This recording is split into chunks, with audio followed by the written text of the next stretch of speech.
பிதாவானவர் எனக்கு கொடுக்கிற யாவும் என்னிடத்தில் வரும். என்னிடத்தில் வருகிறவனை நான் புறம்பே தள்ளுவதில்லை.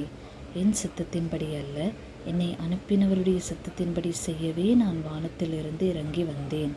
அவர் எனக்கு தந்தவைகளில் ஒன்றையும் நான் இழந்து போகாமல் கடைசி நாளில் அவைகளை எழுப்புவதே என்னை அனுப்பின பிதாவின் சித்தமாயிருக்கிறது. குமாரனை கண்டு அவரிடத்தில் விசுவாசமாய் இருக்கிறவன் எவனோ அவன் நித்திய ஜீவனை அடைவதும் நான் அவனை கடைசி நாளில் எழுப்புவதும் என்னை அனுப்பினவருடைய சித்தமாயிருக்கிறது என்றார். நான் வானத்திலிருந்து வந்த அப்பம் என்று அவர் சொன்னது நிமித்தம் யூதர்கள் அவரை குறித்து முறுமுறுத்து, இவர் யோசேப்பின் குமாரனாகிய இயேசு அல்லவா? இவருடைய தகப்பனையும் தாயையும் அறிந்திருக்கிறோமே.